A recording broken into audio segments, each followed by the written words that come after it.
Hello there and welcome once again to Caversham Central. I want to start by wishing you a somewhat belated Happy New Year. I hope that everyone had a really good Christmas and a New Year and got to spend lots of time with their loved ones and had a great time. So first video of the year for 2015, and what I want to do in this video is firstly just show you some of the work that I've been up to. Done a few bits and pieces. I also want to just give you an overview of what's going to be next, what the next area of work is going to be for me. I've got a new addition to the layout as well, which I would like to show you, and then I will finish off with probably a long overdue running session as well. So hopefully there'll be some stuff of interest to all of you viewers. So the work on the cutting is continuing. I'm not really sure, it's quite a difficult angle for me to get the camera to, but what you can hopefully see there is that the retaining walls have now been completed on both sides of the cutting, and I've managed to curve them round the corner of the garden at the end there. It's quite tricky, but managed to get there with lots of glue and you know, pinning stuff in place, and probably a fair chunk of good luck as well, if the truth be told. So that's all been put in place. If I move round, you can probably see, just as a reminder actually, there's the main town, and there's a couple of bridges that then come across the railway lines. This has been an area I've worked a fair bit on, put in place this house, which is I think quite a new release by Hornby, and it's a slightly, I think, quite a nice looking building. So I've popped that in place on this side of the bridge, and have put in place a garden.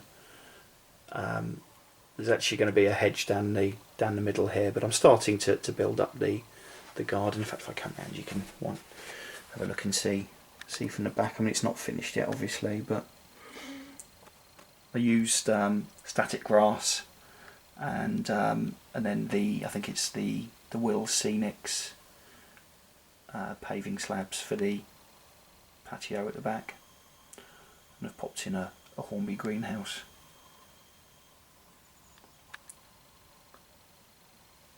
So there's clearly a bit more work needs doing there.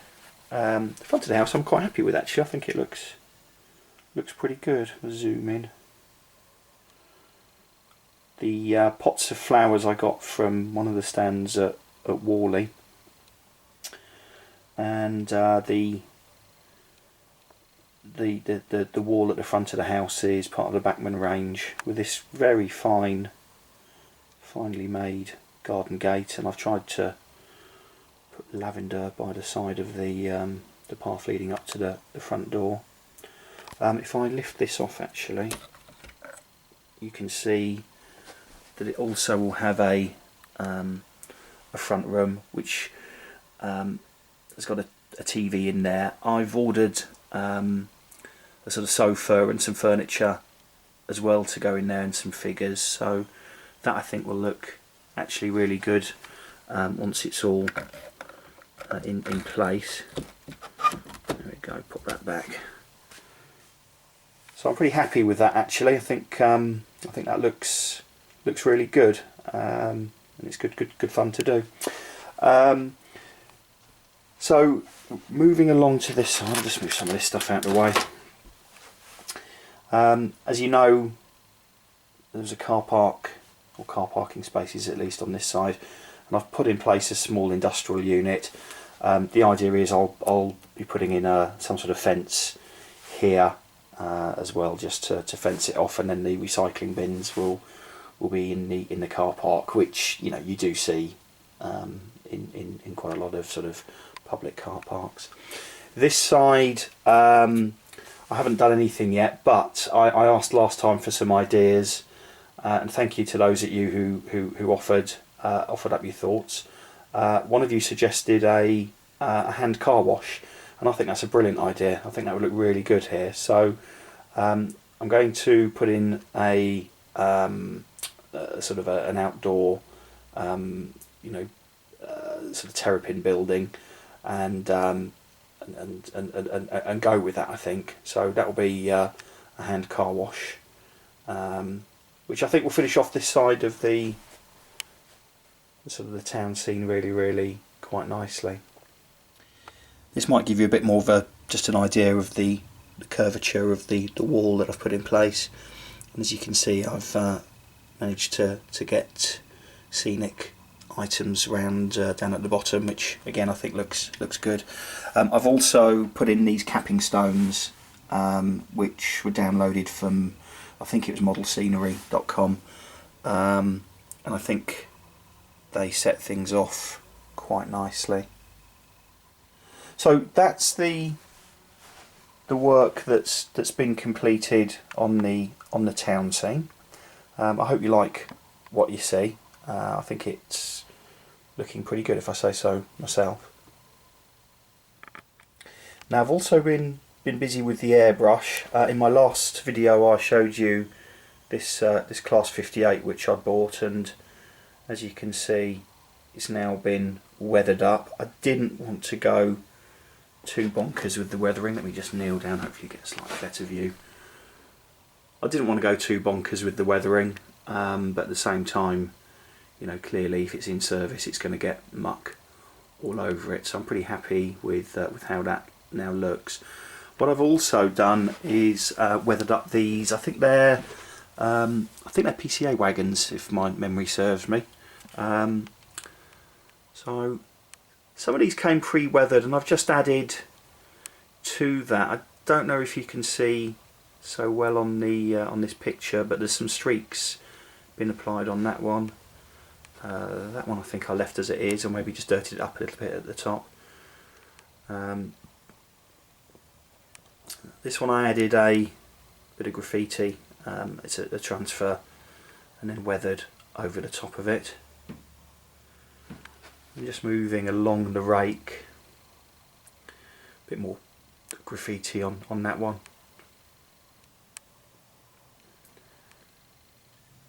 So hopefully the effect I was looking for has been achieved, which was just a fairly grubby, or not grubby necessarily, but just a used set of tankers, and I think there's a bit of variety there, which is now really good.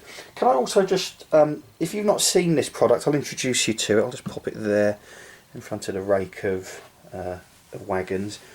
This is called Brush Magic, and it's made by Deluxe Models, I think. I bought it again at Worley, and it is absolutely brilliant for cleaning brushes, and more particularly airbrushes. One of the pains of weathering, of course, is trying to keep your airbrush in really sort of clean condition, and I've got to say that this stuff is absolutely superb. It wasn't cheap. It's about 9-10 quid per bottle, but you don't need a lot to clean your airbrush. So if you use airbrushes regularly, I would say it's a really good investment to get yourself a bottle of this, and it will make cleaning your airbrush so much easier than just by using sort of white spirit or water or whatever. Now on my last video I showed you the rake of Arriva trains, coaches that I'd bought. These two have been weathered up again fairly lightly, but just a bit of dirt around the bogies and the underframe and that kind of thing.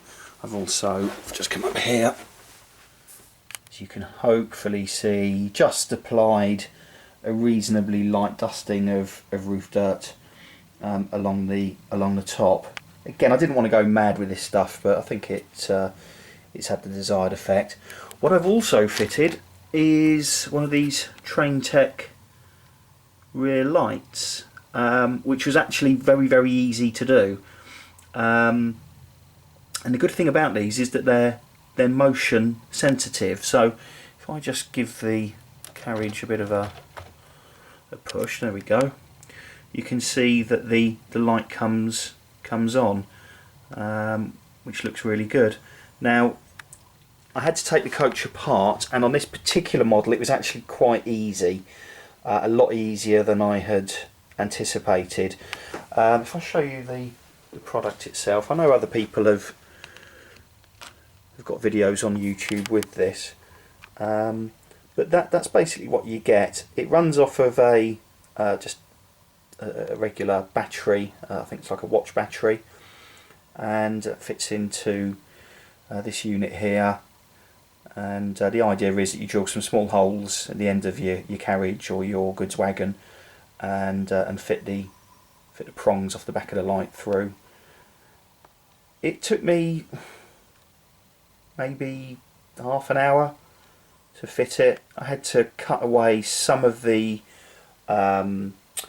just some of the chairs at the seats at the back of the carriage, just to make room for the holder. But it was actually a really easy job. I also want to fit one. I've bought some of the ex-Virgin Mark IIIs, and I want to fit one of these to those. Unfortunately, the Mark IIIs are much more tricky to gain access to the interior than these ones. So I'm currently having a go at trying to get into them, but I'm a bit nervous about breaking them, to be honest. So if anyone's got any top tips about how to get into ex-Lima Mark III coach, then I'd love to hear of it.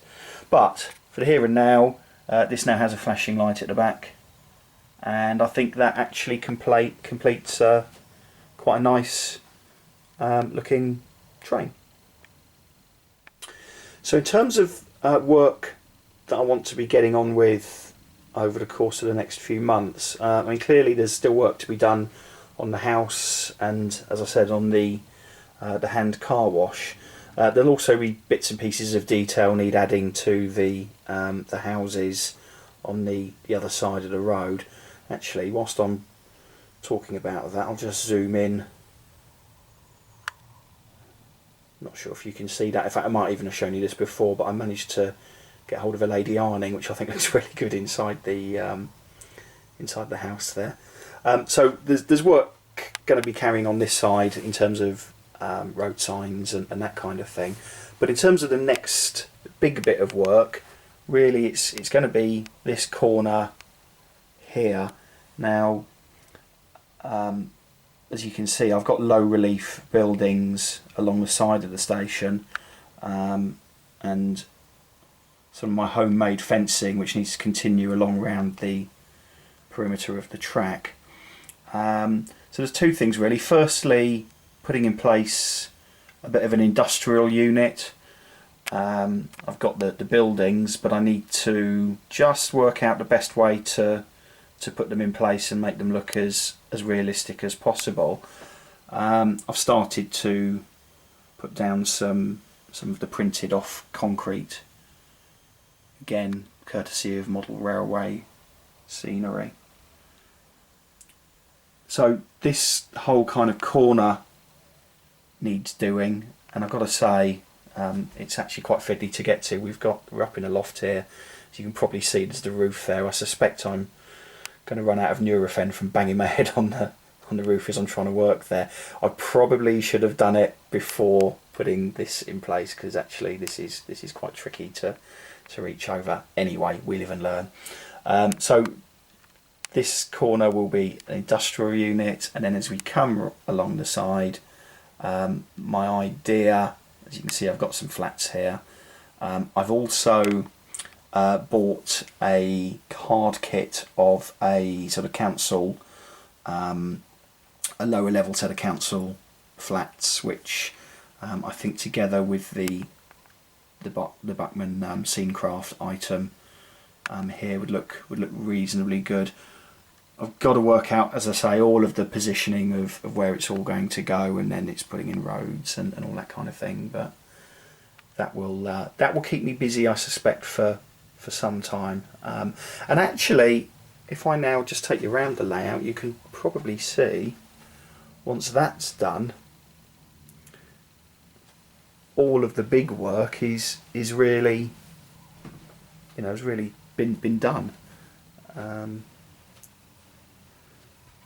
we'll have a full sort of scenic circuit of the layout.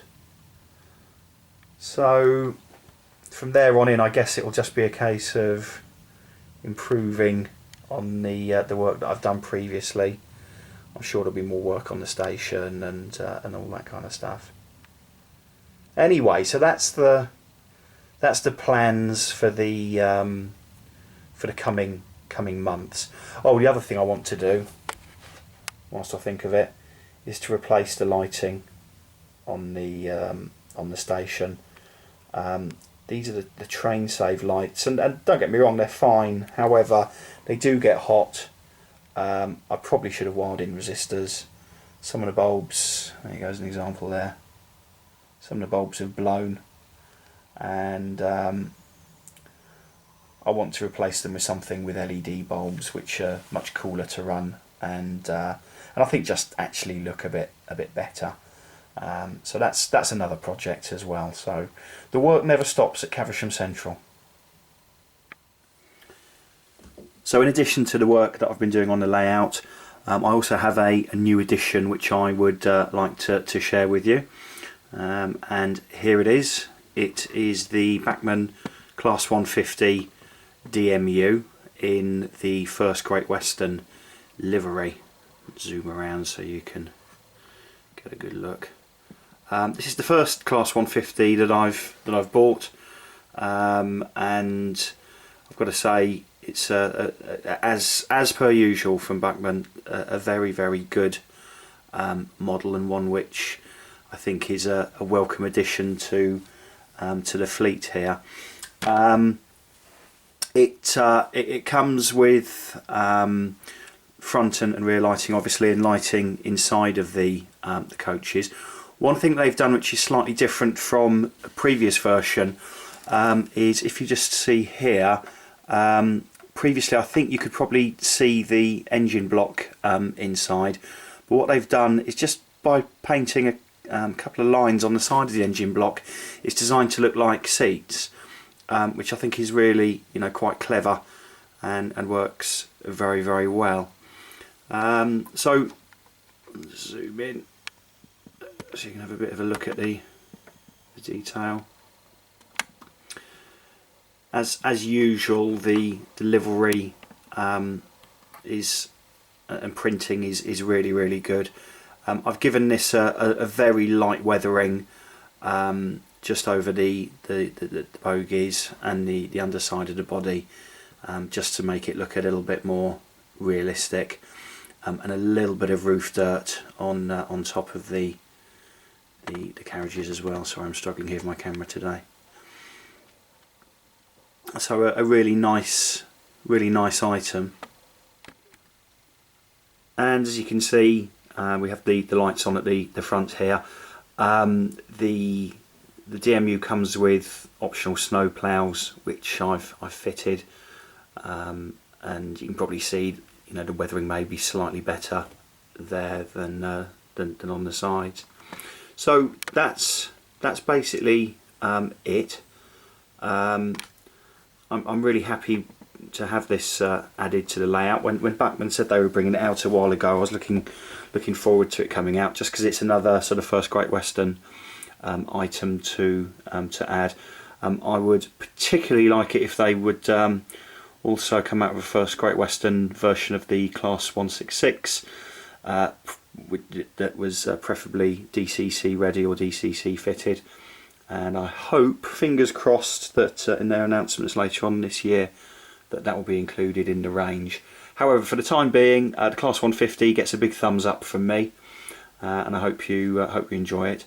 I'm going to finish off just with a bit of a running session, and I hope you enjoy what you see. Thanks very much for watching this update. Sorry it's taken so long to get it out to you, and I'll be uploading another video as and when I've got something to show you.